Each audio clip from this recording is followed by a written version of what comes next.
The NFL Combine is over, and now it's full steam ahead into draft season. There's no better way than to keep things rolling here than to do a 4-round Superflex PPR, no tight end premium mock draft.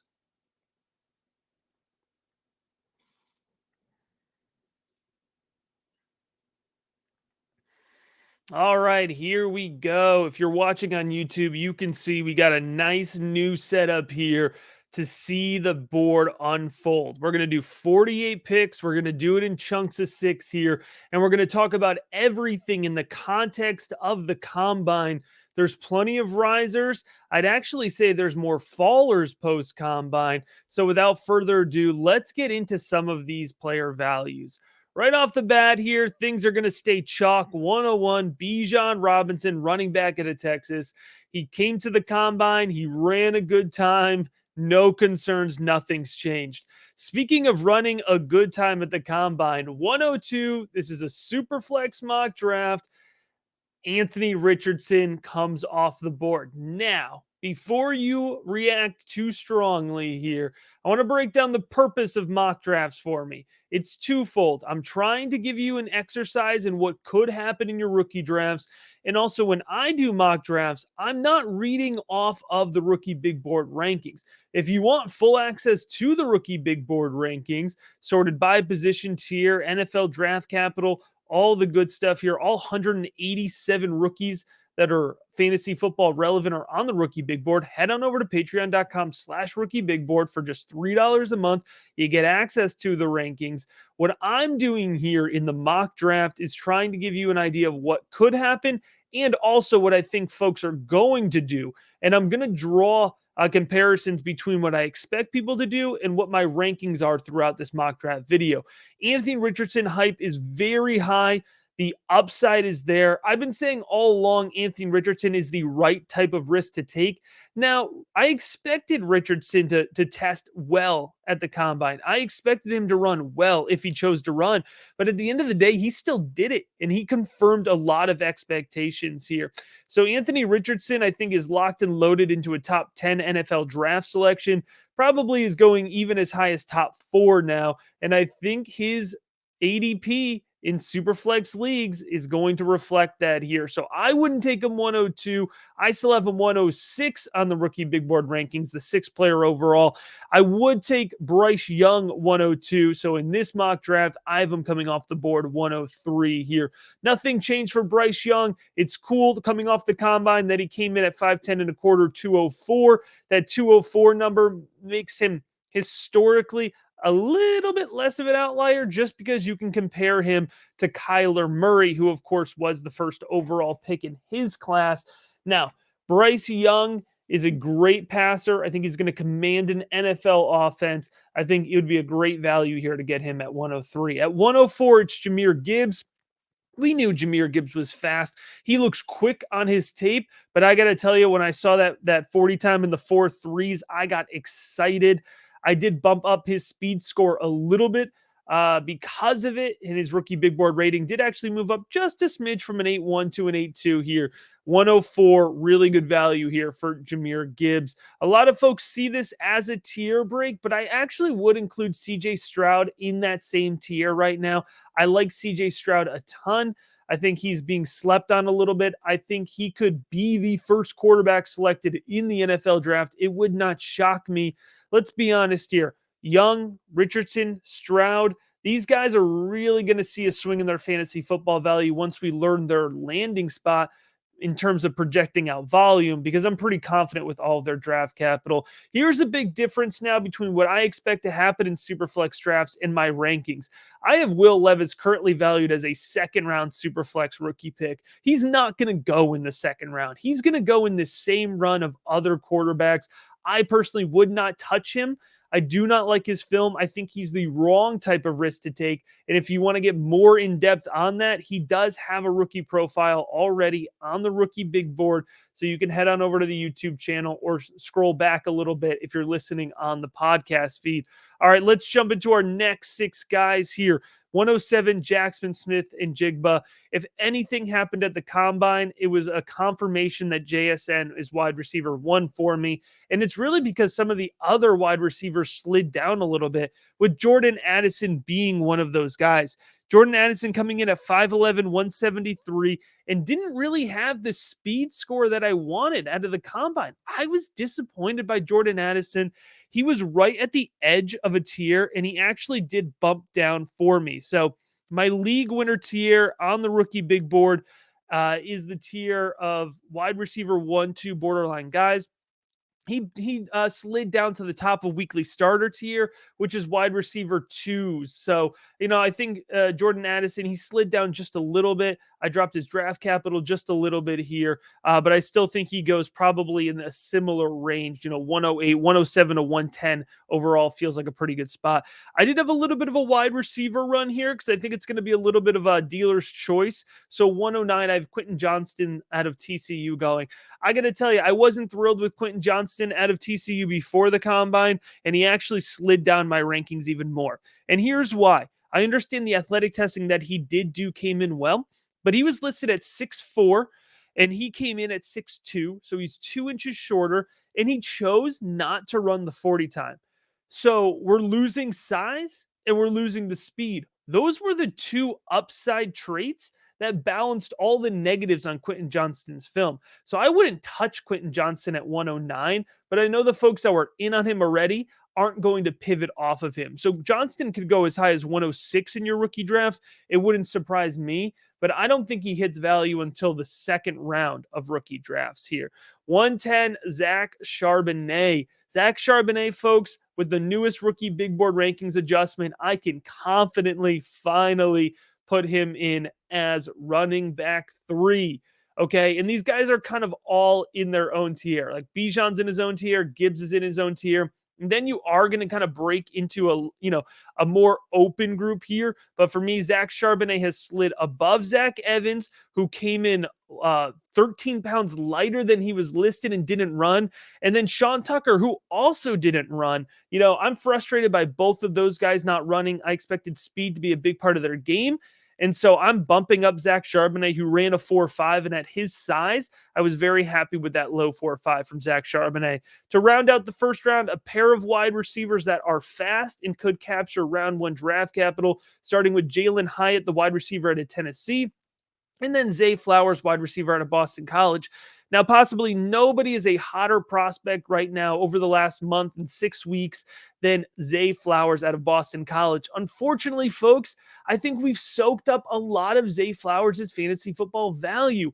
At 112, I'm just not sure you're going to get the return on him, but I do think that's where he's going to end up getting drafted because he's a hot name right now, and he's going to secure late round one draft capital, in my opinion. I love Jalen Hyatt. That's my guy. I think he's floating under the radar. I think there's some folks who still wouldn't take him at 111, but I think he's a fantastic value there at 111. All right, let's keep things moving here. Let's jump into the second round of this Superflex PPR mock draft with 201 Michael Mayer, tight end out of Notre Dame. I would be plenty happy taking Michael Mayer at the back end of the first round. He's currently 10 on the rookie big board right now.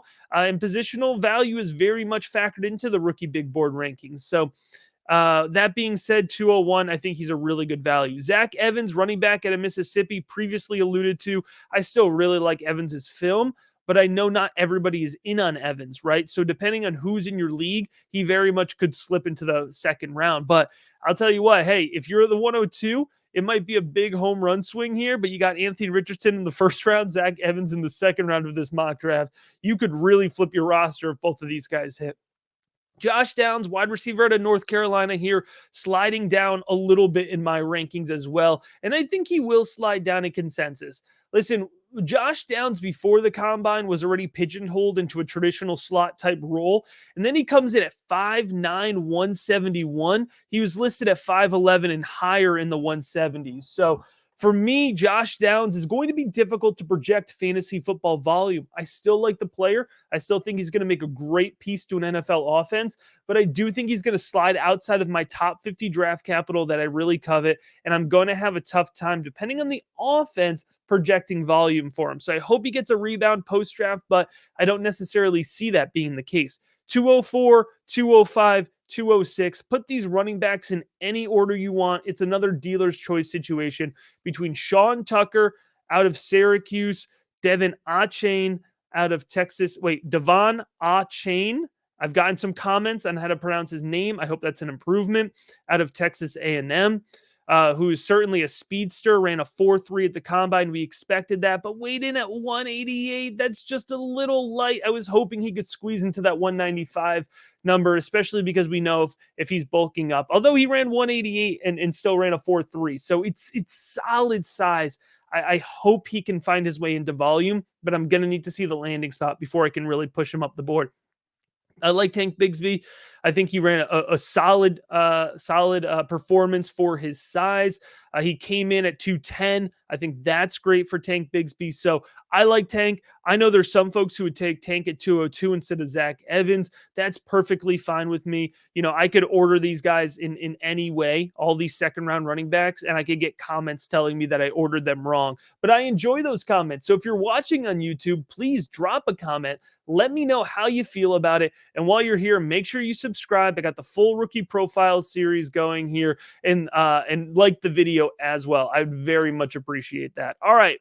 Back end of the second round here, Cedric Tillman out of Tennessee. I'm a big fan of Cedric Tillman. I haven't actually adjusted Cedric Tillman's grade, but as other wide receivers have dropped, a la Josh Downs, Quentin Johnston, Cedric Tillman finds himself, moving up by just kind of being consistent. He finds himself actually moving up the rankings a little bit. Rashee Rice, 208. I got to tell you, folks, I'm not there with Rashee Rice out of SMU. I loved watching him play college football. I love watching the Ponies offense. So I watched a ton of Rashee Rice.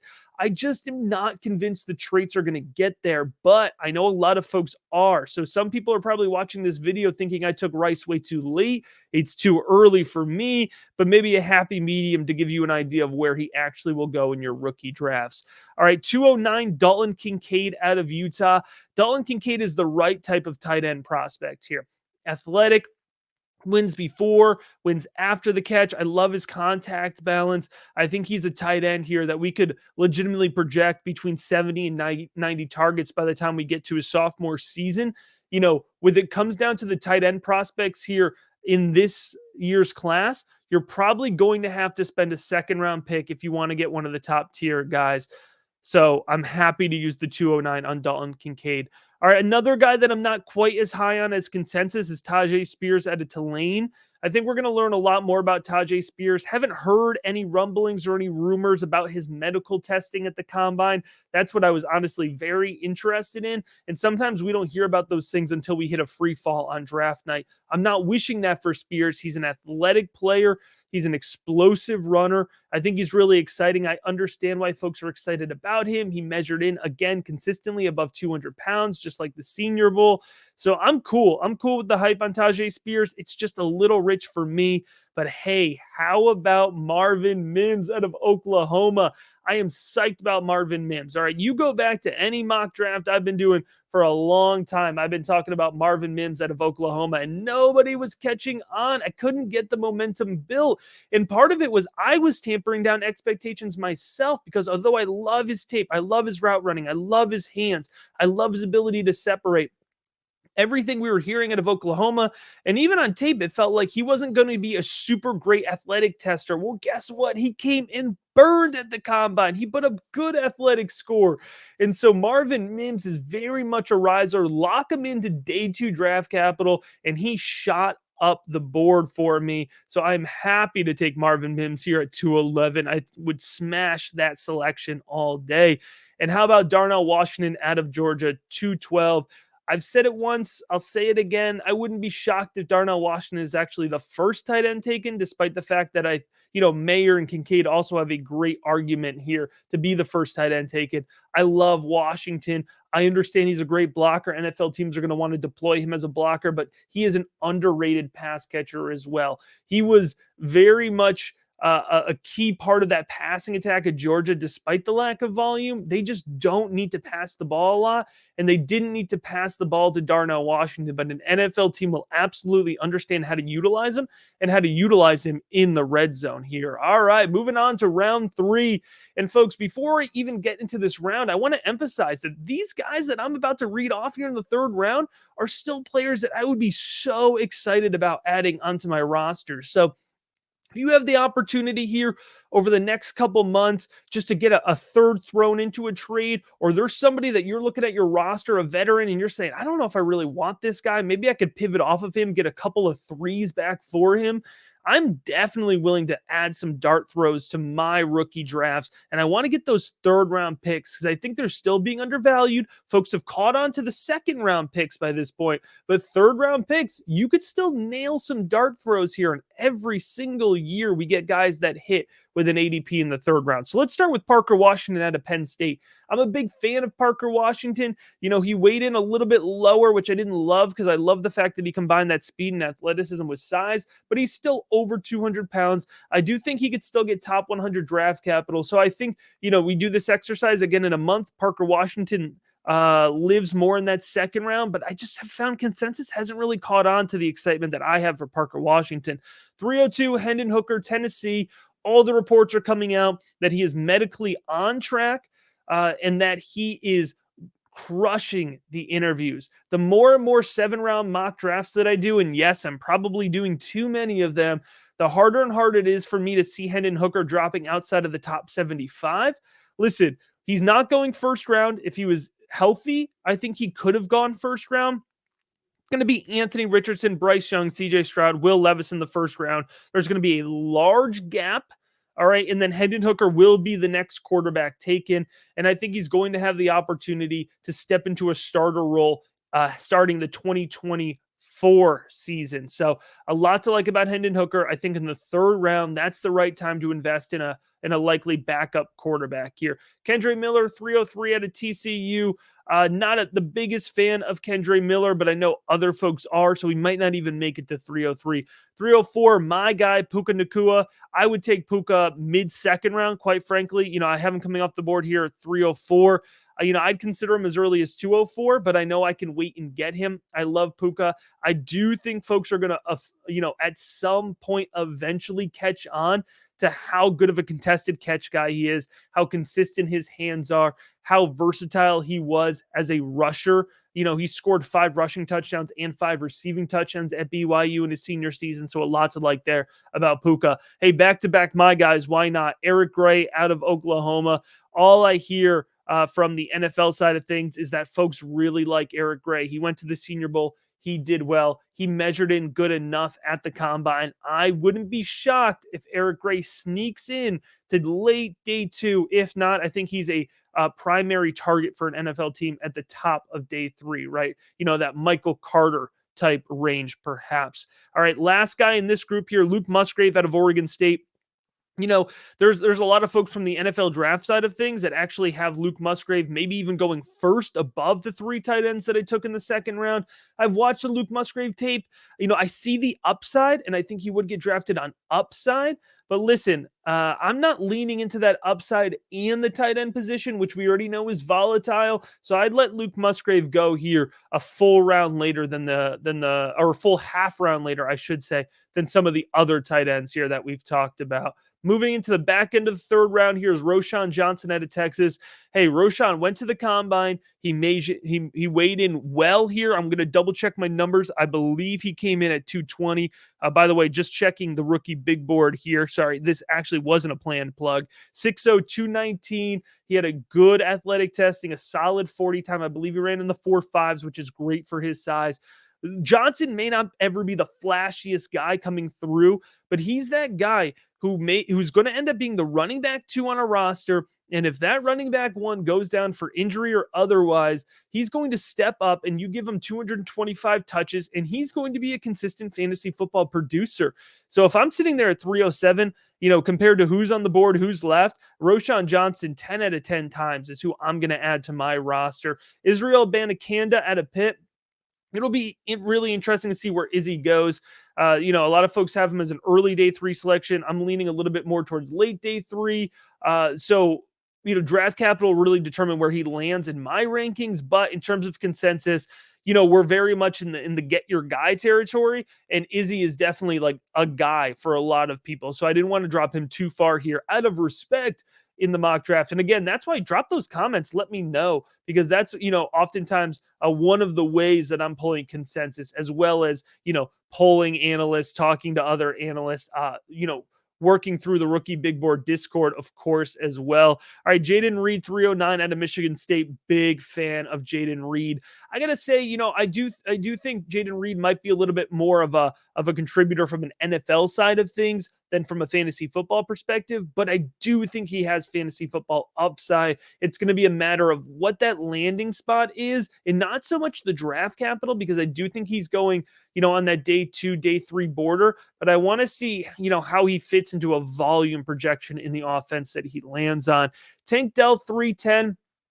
Wasn't super impressed with Tank Dell's speed and athleticism, considering the fact that he weighed in here, as small as we expected, 5'8", 165. You want to see somebody really fly and really be an outstanding athlete, but he has good tape. He has exciting tape. He's going to contribute to special teams, and I think he's going to be valued for that. And so I think he very much could be a day 2 selection. I still haven't projected out there in my ranking. Kenny McIntosh out of Georgia. Ooh, 4.65, I believe, was the 40 time for Kenny McIntosh. Super disappointing. I had him as a day 2 draft pick, and I adjusted him to a day 3 draft pick here. Just too many good running backs in that range to be able to not, nail that 40 time. So Kenny McIntosh is dropping a little bit, but who did nail the 40 time is Chase Brown out of Illinois.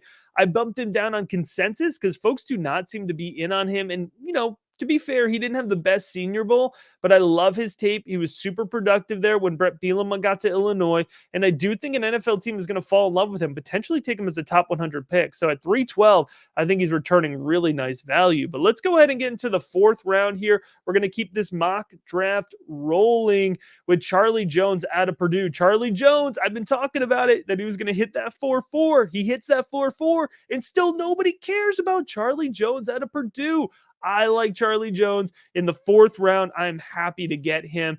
I feel a little bit bad dropping Xavier Hutchinson 402 here, because I do think he's a really solid player, but I worry about his ceiling and I worry about his upside. So, if Hutch ends up falling to the 4th round, I think you've got a great player to add to your bench here.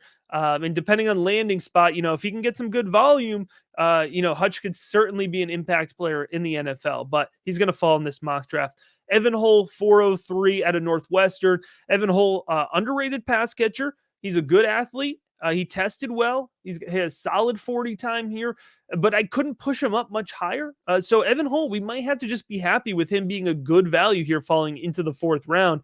All right, and here it is, folks. Here it is. The slide has gone far enough. Kayshon Boutte, 404 out of LSU. Listen, this, man. I mean, we put Kayshon Boutte everywhere on these mock drafts. At first he wasn't in because he was going to go back to LSU, and then we put him in. And he was more of a 2nd round selection.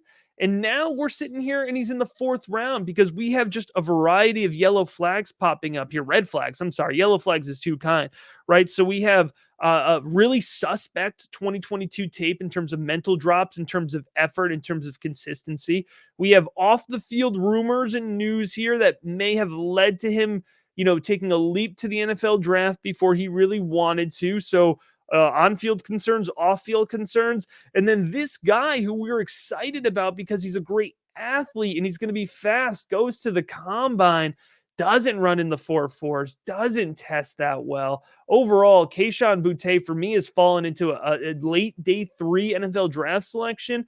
I know the biggest question I got in the Rookie Big Board Discord and in my Twitter questions post-combine was, is Kayshon Boutte even getting drafted? I do think he's getting drafted, but man, does this feel like Justin Ross last year? Like, I feel like people are going to draft Kayshon Boutte because they're still in love with the idea of Kayshon Boutte.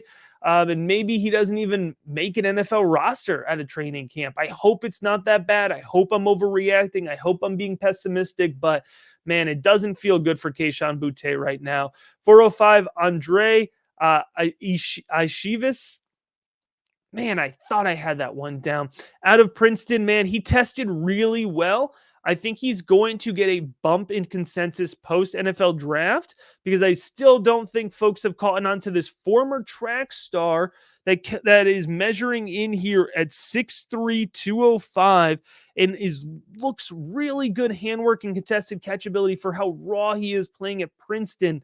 And 406, Max Duggan. Max Duggan's going to be the last quarterback here that I take in the mock. I debated even leaving Max Duggan out of this because there are plenty of other running backs and wide receivers that I want to squeeze into these last few picks.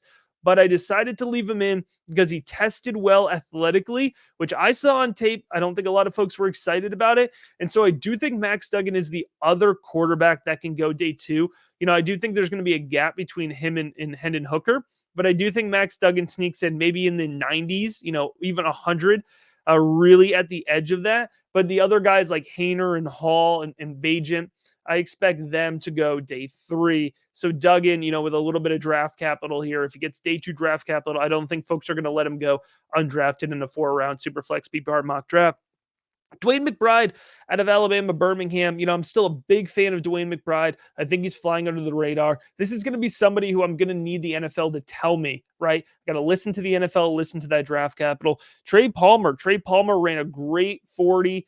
Palmer's a really exciting prospect. I do think he's limited because I think he's going to play in a traditional slot role in the NFL. But even going back to his LSU tape, I've liked Trey Palmer. And he had certainly had some good tape in Nebraska this past year, 2022, especially early in the season. You could see some really nice performances from Trey Palmer. So I think we got to sneak him in here in that 408 range. Raheem Jarrett just keep sliding. This is not me. I had Raheem Jarrett as somebody in the second round of rookie drafts, back in the preseason. I do think Raheem Jarrett, ends up being a solid player, but just not there in terms of consensus. Tucker Kraft, we slid him in here 410. I think Tucker Kraft is going to get a little bit of bump post NFL draft. I think he ends up going day two, but he's not really in that same conversation as Mayer, Kincaid, Washington, Musgrave for me right now. But I couldn't let him not be a part of this mock draft.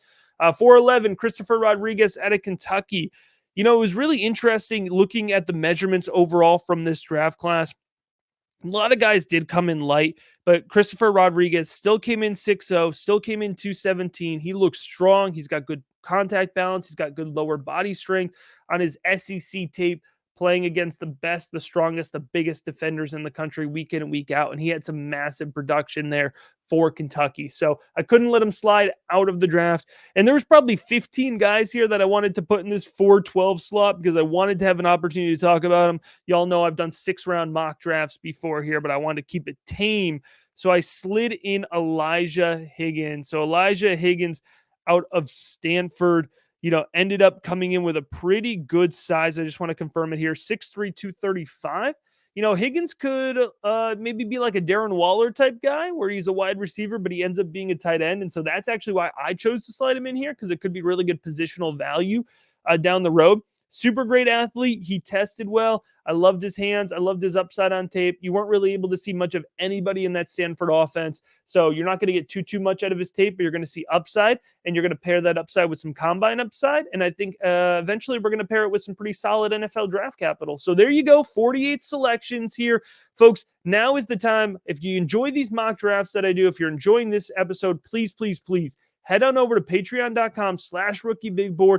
Get in on the action. For just $3 a month, you get access to my full rankings, my rookie rankings, my Devy rankings, my dynasty rankings. And now there is one single board where you can actually directly compare Devy, dynasty, and rookie value 1-to-1. You get access to the rookie draft guide that's coming out this month. And you get access to the Rookie Big Board Discord, where we're answering trade questions, prospect questions, NFL draft questions, literally like you're on the draft in your rookie draft questions, roster construction, nonstop. It's a consistent source of information that's personalized to your fantasy football roster. I urge you to check that out. I appreciate you checking out this episode of the Rookie Big Board.